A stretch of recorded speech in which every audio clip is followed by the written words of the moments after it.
আসসালামু আলাইকুম। দেশ ও বিদেশ থেকে যারা আমার ভিডিওটা দেখছেন তাদেরকে অসংখ্য ধন্যবাদ। যারা নিজের বাসার জন্য টাইলসের কাজ নিয়ে চিন্তিত তাদের জন্য ভিডিওটা ইম্পর্টেন্ট।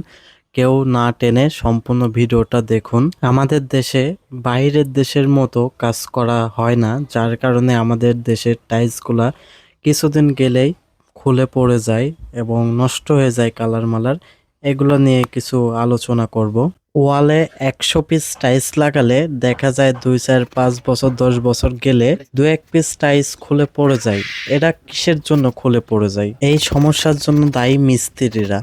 মিস্ত্রিরা অল্প টাকায় কাজ নেয়, নিয়ে সেটি তারা ভুড়া করে ওয়ালটাকে শেষ করার জন্য ধাপাধূপ বাড়ি দেয়। ওয়ালটাতে ঠিকমতো পরিমাণ মতো বালু দেয় না, যার কারণে টাইলস কিন্তু খুলে পড়ে যায়। এখানে বাড়িওয়ালাদের নিয়েও কিছু কথা। অল্প টাকায় যে রেট চাই, অল্প টাকায় কাজ যে চায় তাকে কাজটা দিয়ে দেয়, আর যে একটু বেশি রেট দেয় তাকে কাজ দেয় না, যার কারণে তাদের কাজটা খারাপ হয়। লাখ লাখ টাকার টাইলস কিনে অবশেষে দেখা যায় 2 4 5 হাজার টাকার জন্য খারাপ মিস্ত্রি দিয়ে কাজ করায়। এটা ঠিক না ভাই। আপনার ক্ষতি হবে না তে আমার ক্ষতি হবে? ফ্লোরের কাজের কথায় যাই, ফ্লোরের টাইলসটা মূলত থাকে গ্রাডিনের ওপরে, আর বালু ঠিক মতো দেওয়ার পরও যদি গ্রেডিংটা ঠিক মতো না দেওয়া হয় সেক্ষেত্রে কিন্তু টাইলসটা অল্প দিনে উঠে যাবে ঢকঢক করে, আর টাইলসটা ভেঙে যায়। প্লাস্টার ও টাইলসের যত কম বালু খাওয়াবেন তত কিন্তু মজবুত টেকসই হবে। রাজমিস্ত্রি ভাইদের নিয়ে কিছু কথা বলি। রাজমিস্ত্রি ভাইরা আবল তাবল কাজ করেন, একটা ওয়ালও সোজা হয় না, আবার ফ্লোরটা ঢালাই দেন তাও সোজা করেন না। এক জায়গায় এক পরিমাণ বালু মশলা খায়, এক জায়গায় দেখা যায় 2 ইঞ্চি, এক জায়গায় দেখায় ½ ইঞ্চি। এরকম যদি আপনারা লেবেল করে কাজ করেন তাহলে তো কাজটা সুন্দর হবে না ভাই। একটু চেষ্টা করবেন অ্যাকুরেট করে করার। 19 করে হতে পারে, দেখা যায় 1 2 4 10 মিলি 5 মিলি আপ ডাউন, এটা সমস্যা না, কিন্তু 2 3 ইঞ্চি যদি আপ ডাউন হয় তাহলে তো অনেক সমস্যা ভাই।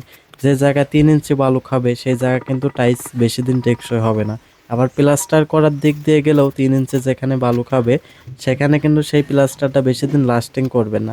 দেখা যায় নোনা ধরে অল্প দিনেই উঠে যায়, পড়ে যায়, অনেক সমস্যা দেখা যায়। রাজমিস্ত্রি ভাইরা একটু চেষ্টা করবেন সুন্দর করে এবং অ্যাকুরেট করে কাজ করার। এই ক্ষেত্রে বাড়িওয়ালারা রাজমিস্ত্রি যখন কাজ করবে তখন নিজে দাঁড়ায়ে কাজটা ঠিক মতো বুঝে নেবেন।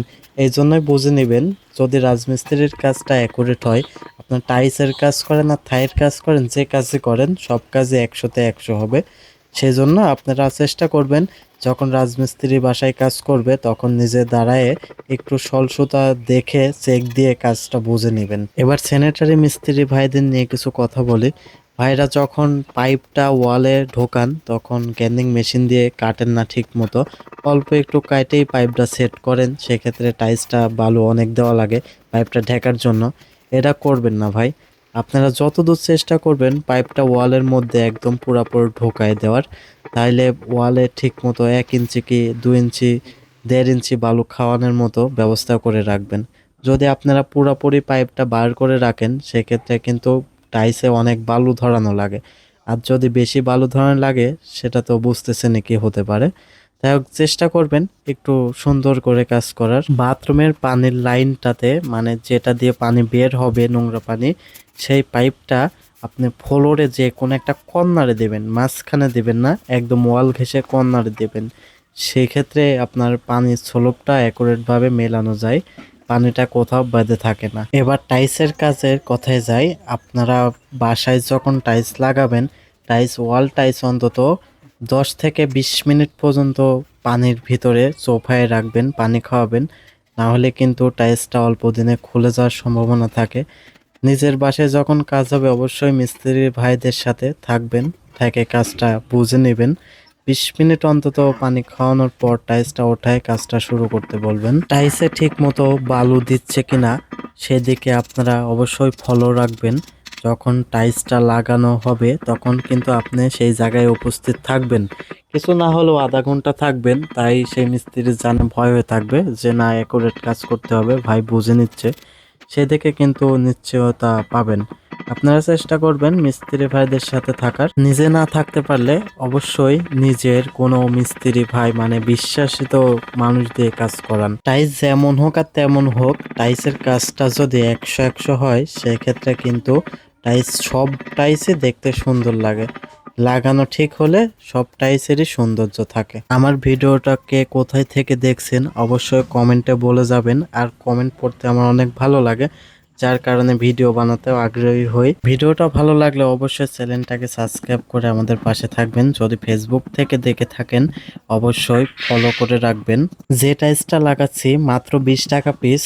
আর কাজটা করার পরে টাইলসটা কেমন দেখা যাচ্ছে অবশ্যই কমেন্টে বলে যাবেন। টাইলস দামি হোক আর কম দামি হোক, লাগানোর পরে 100% ফিটিং দিলে অবশ্যই সেই টাইলসটা অনেক সুন্দর দেখা যাবে। কাজ করার সময় কিছু কিছু সময় দেখা যায় অল্প একটু সিট খায়, 10 মিলি 15 মিলি সিট খায়। এই সিটটা আমরা কি করি, তারা বুড়া করে বালু মারি দেই।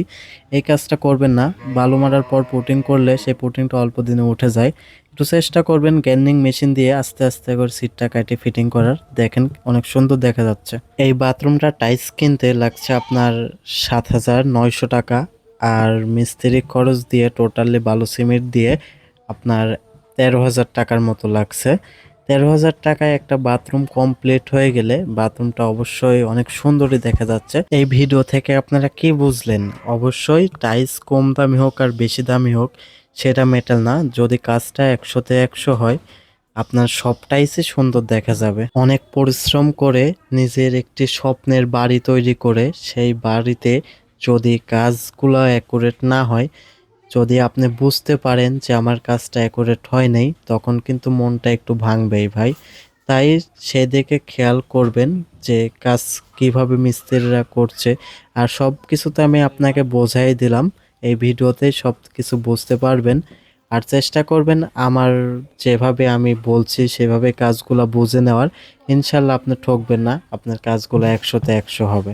আজকের ভিডিও এই পর্যন্তই শেষ। দেখা হবে পরের ভিডিওতে।